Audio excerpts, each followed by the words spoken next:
سب سے پہلے تو یہ طے کر لیں کہ بھئی کسی صحابی نے کیا ہو تو ہم کریں. ایک اصول طے کر لیں کہ ہم وہی کام کریں گے جو کسی صحابی نے کیا، باقی سب چھوڑ دیں گے. تو کتنے کام رہ جائیں گے دنیا کے؟ بتائیے مجھے. تو پہلے کیا ہوا، جب تبلیغی جماعت میدان میں آئی نا تو ان کے یہاں پنکھے نہیں تھے مکہ مسجد میں. کیوں جی؟ حضور کے زمانے میں پنکھے نہیں تھے. اچھا، وضو خانے میں ٹونٹیاں نہیں تھیں، لوٹے سے وضو کرتے تھے. کیا ہوا جی؟ کہ حضور کے زمانے میں جناب لوٹے ہوتے تھے، ٹونٹیاں نہیں ہوتی. ٹھیک ہے، تو پھر آپ یہ ہوائی جہاز میں سفر کیوں کرتے ہیں؟ گدھا گاڑی میں گدھے پہ بیٹھ کر کے سفر کریں یا خچر پر سفر کریں. آخر ترقی ہو رہی ہے تو اس کے اعتبار سے یہ معاملات ہو رہے ہیں. نہیں، میں ایک صاحب کا نام نہیں لیتا، وہ کسی دعوت میں گئے تو اس زمانے میں ٹیبل کرسی پر کھانا معیوب تھا، انگریز کھاتے تھے. وہ بزرگ ان پہ گرم ہو، نیچے دسترخوان، اچھی بات تھی، نیچے دسترخوان بچھایا انہوں، کھا لی.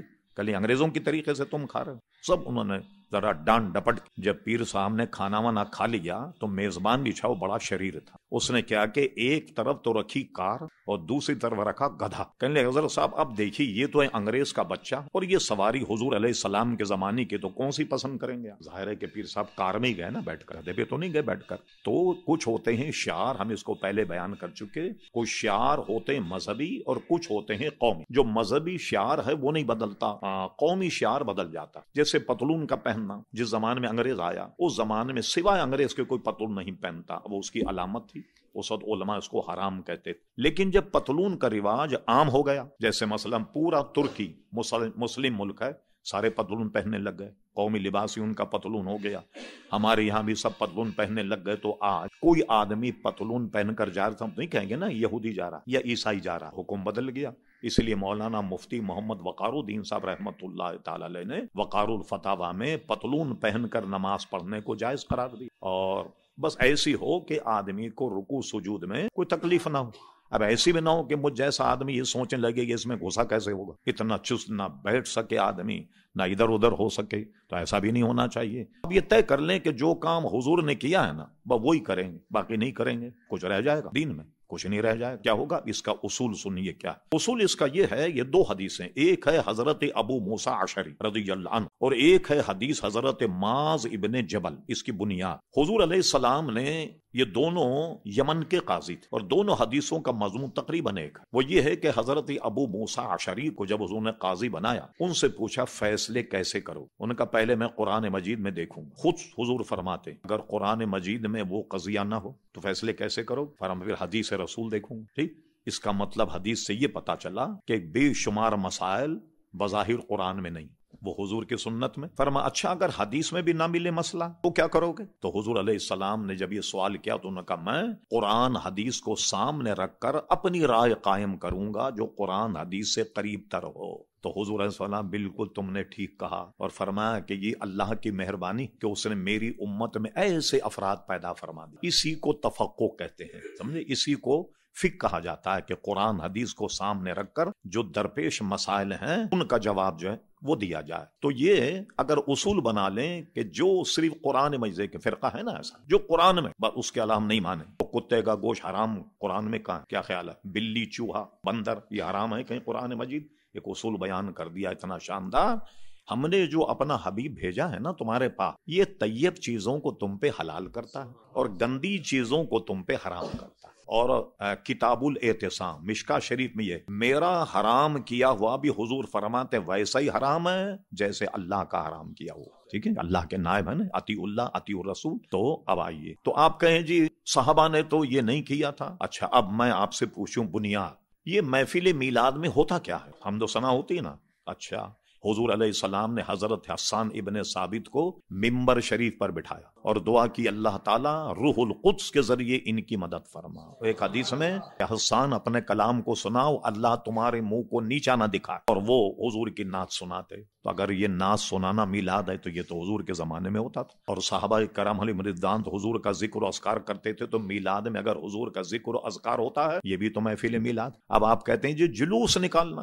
جب حضور علیہ السلام مدینہ شریف گئے چند دن آپ نے قباء شریف میں قیام فرمایا. یہ حدیثوں میں، تفسیروں میں، سیرت کی کتابوں میں نہایت ہی وضاحت کے ساتھ یہ واقعہ موجود. اہل مدینہ جہاں سے قافلے آتے ہیں نا قباء سے، اس کے راستے میں کھڑے ہوتے، انتظار کرتے. جب سورج غروب ہو جاتا تو فرماتے نہیں آ، اپنے گھر چلے جاتے. تو جس دن حضور علیہ السلام تشریف لائے تو اہل مدینہ نے پورا جلوس نکال کر حضور کا استقبال کیا، اور چھوٹی بچیاں جو ہیں انہوں نے وہ نعت پڑھی، طلع البدر علینا، یہ والی نعت انہوں نے پڑھی، تو اس وقت حضور علیہ السلام کا استقبال تو انہوں نے جلوس سے کیا۔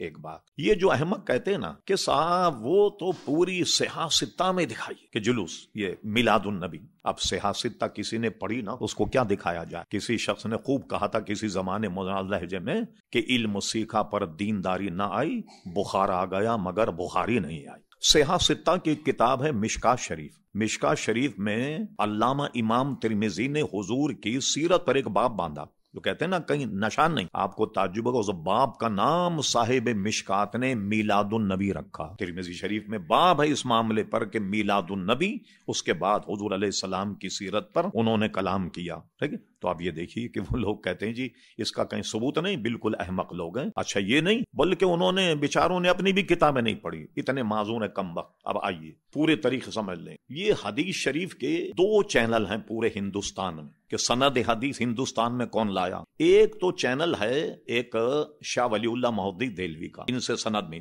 وہابی، دیوبندی، بریلوی جتنے بھی لوگ، یہ 2 سے حدیث کی سند ملتی، ایک ہے شاہ ولی اللہ مہدی دہلوی اور ایک ہے شاہ عبدالحق مہدی دہلوی رحمۃ اللہ علیہ۔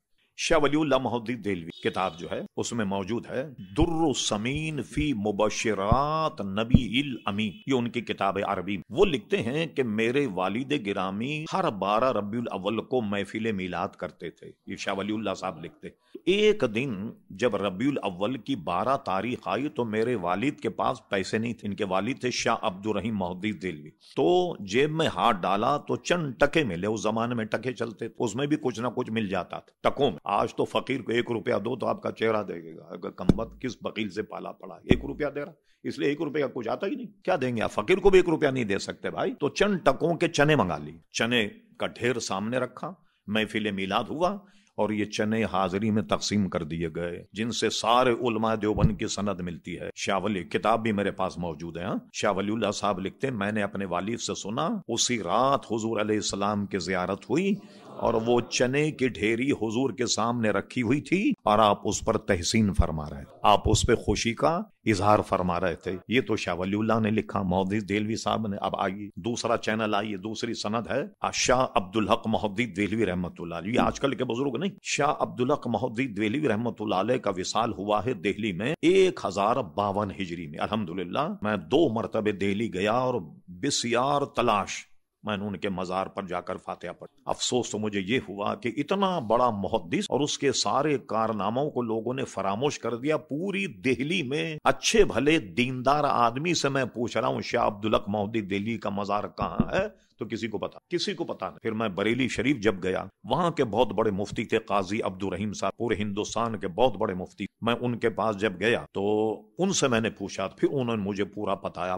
پھر جب میں دہلی گیا تو میں مہرولی کو طے کر کے شمسی تالاب میں اب پانی نہیں ہے، شمسی تالاب کو عبور کرنے کے بعد جنگل میں شاہ عبدالحق مہدی دہلوی کا مزار۔ شمسی تالاب کی دہلی میں ایک تاریخی حیثیت یہ ہے، کسی اہل دل کسی بزرگ نے اس شمسی تالاب پر خواب میں حضور علیہ السلام کو وضو کرتے ہوئے دیکھا تھا، اس لیے اس کی تاریخی حیثیت ہے۔ شمسی تالاب کو عبور کر کے گئے تو جب دیکھا تو افسوس ہوا کہ گرد و غبار ہے، کسی زمانے میں عالی شان مقبرہ تھا لیکن اس کے بعد وہ منہدم ہو گیا، دیواریں بھی پختہ نہیں۔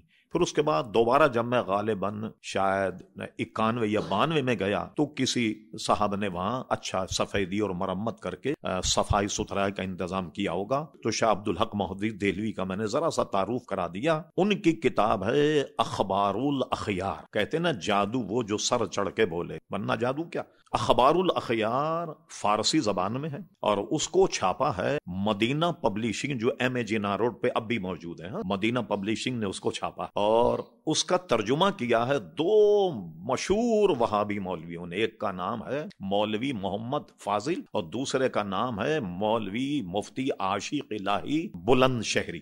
ان دونوں نے اس کا ترجمہ کیا اخبار الاخیار، یہ مدینہ پبلشنگ سے چھپی۔ اس کا صفحہ نمبر 624 پر یہ عبارت موجود ہے۔ شاہ عبدالحق مہدی دہلوی نے جو جن جگہ گئے بڑا کمال کیا، سارے بزرگوں کے واقعات لکھے۔ اگر 4 سطر میں واقعات ملے تو 4 سطر ہی لکھ دیا فلاں بزرگ اس میں پیدا ہوئے، اتنے سن میں ان کی وفات ہوئی، سب پر جہاں جہاں گئے، جس میں لاہور کے، ملتان کے، دہلی کے، جہاں جہاں بھی آپ گئے، پورا ذخیرہ ہے ایک اخبار الاخیار۔ آخری میں انہوں نے اپنے حالات بھی لکھے کہ میں عبداللہ کون ہوں، میرے والد کا نام سیف الرحمان ہے، ہم ترکی النسل ہیں، بخارا سے ہندوستان میں منتقل ہوئے، اور یہاں جب میں پڑھتا تھا تو سب اپنے واقعات لکھے کہ سبق میں اتنا منہمک رہتا تھا، جھکا کر کے جب پڑھتا تو کئی دفعے چراغ سے میرے بال جل گئے، آگ لگ گئی میرے سر میں وغیرہ، میں اتنا اپنے سبق میں منہمک رہتا۔ سارے واقعات لکھنے کے بعد آخری میں اللہ کی بارگاہ میں التجا کرتے، کہتے ہیں اے اللہ تبارک و تعالی، عبدالحق کے پاس کوئی عمل ایسا نہیں جو تیری دربار میں پیش کرنے کے لائق سمجھے، یہ ان کی عاجزی ہے، کوئی عمل ایسا نہیں، اس لیے کہ ہر عمل میں فساد نیت رہا، یہ ان کی عاجزی انکساری، مگر ایک عمل میرا ایسا ہے جو یقیناً تیری بارگاہ میں قبول ہوگا، وہ کبھی بھی رد نہیں ہوگا۔ حالانکہ شاہ عبدالحق محدث دہلوی اتنے بڑے محدث ہیں، یہ لکھ سکتے تھے جب میں ہندوستان آیا تو مسلمانوں کی زبان فارسی تھی، تو میں نے مشکات شریف کی بڑی ضخیم شرح لکھی، اشرۃ اللمات فی شرح مشکات، یہ زبان فارسی میں۔ اسی طرح فارسی میں کئی کتابیں، مثلا اس زمانے میں فارسی میں حضور کی سیرت پر کوئی کتاب نہیں، بڑے ضخیم 2 جلدیں مدارج النبوت کے نام سے فارسی میں شاہ عبدالحق محدث دہلوی نے لکھی۔ آدمی جب کوئی کام کرتا ہے تو یہ سوچتا ہے کہ بھئی یہ ذخیرہ میں قیامت کے لے جا رہا ہوں، کہتے اللہ تعالیٰ میں نے جو حدیث پر کتابیں لکھی ہیں وہ میں تیرے دربار میں پیش کرتا ہوں جو میری نجات کا ذریعہ ہو جائے، میں نے بزرگوں کی سیرت پر اخبار الاخیار لکھی، یہ قبول فرما لی، یہ ذریعہ نجات ہو جائے، کچھ اور پیش کرتے، مشکات شریف کی شرح پیش کرتے، کچھ نہیں۔ انہوں نے کہا میرے پاس تو نجات کا کوئی ذریعہ نہیں، ہر عمل میں فساد نیت رہا، مگر یا ارحم الراحمین عبدالحق کا ایک عمل ایسا ہے جو یقیناً تیری بارگاہ میں قبول ہوگا، اور وہ یہ ہے کہ میں محفل میلاد کے وقت کھڑے ہو کر سلام پڑھتا۔ لائیے آپ، میرے تو کتب خانے میں موجود ہے، کسی وہابی سے منگوائیے، تمہارے مولویوں کا ترجمہ ہے، اور اس کو مدینہ پبلشنگ نے چھاپا، اور جناب وہ میرے پاس موجود ہے، اور صفحہ نمبر 26 اس کا نکالیے، 624 صفحہ نمبر، اس پہ شیخ محق نے یہ لکھا۔ اب سنیے نتیجہ، یہ بتائیے آپ، ایک عدالت میں مقدمہ چل رہا اور گواہ آئے، جی آپ نے دیکھا ہے جو گواہی دی؟ آپ نے کہا نہیں، میں نے زید سے سنا ہے۔ زید کو کورٹ میں بلایا گیا، زید صاحب یہ آپ نے واردات کا موقع دیکھا ہے؟ انہوں نے کہا جی میں نے بکر سے سنا۔ یہ بکر صاحب کو بلایا، بکر صاحب کہتے ہیں بھائی میرے سامنے تو ایسا کوئی واقعہ نہیں ہوا، اب مجھے بتائیے اگر گواہی میں ایک آدمی کراس کوسچن جس کو کہتے ہیں، اس میں اگر لاجواب ہو جائے تو مقدمہ ثابت ہوگا؟ نہیں ثابت ہوگا۔ اب کوئی آدمی اپنے آپ کو محدث کہے اور حدیث پڑھا ہے، اور اس کی حدیث میں 2 مشرک آ جائیں، حدیث سند کا کیا بنے گا؟ کیونکہ میلاد شریف منانا تو شرک ہے نا۔ شاہ ولی اللہ محدث دہلوی مشرک ہو گئے، ان کے والد شاہ عبد الرحیم صاحب بھی مشرک ہو گئے، شاہ عبدالحق محدث دہلوی بھی مشرک ہو گئے۔ اب بتاؤ تمہاری سند کا کیا بنے گا؟ جس کی سند میں کوئی مشرک آ جائے، تمہیں تو حدیث بیان کرنے کا حق ہی حاصل نہیں۔ بھائی کیوں بے وقوف بنا رہے لوگوں کو؟ تمہارے تو سند میں امام بخاری تو بہت بعد میں آئیں گے، دونوں مشرک آ گئے تمہاری سند میں، اس لیے ان کا قول بالکل غلط ہے، اور میں نے حدیث کو بتا دیا آپ کو، اور یہ اصول نہیں، جو بھی حدیث اور قرآن میں ہوگا وہی ہم مانیں گے۔ یہ دوسرے لوگوں کا کہنا شافعی، حنفی، مالکی جس میں پوری دنیا ان کی پیروی کرتی ہے، تو ہمارے یہاں ہمارے امام کا قول ہم لیں گے، یعنی کہ قرآن اور حدیث سے ہم اس کا استثناء ہو گیا، نہیں، ہم یہ جانتے ہیں کہ قرآن حدیث کو ہمارے امام ہم سے زیادہ جانتے تھے، ٹھیک ہے؟ تو یہ حضرات جو ہیں یہ جو کچھ کہیں گے وہ اصل میں دین ہے، اس لیے ہمارے یہاں شریعت کا ماخذ کیا ہے؟ قرآن، سنت، اجماع امت اور قیاس، یہ 4 چیزیں ہیں جس سے دین کا کوئی مسئلہ ثابت ہوتا ہے۔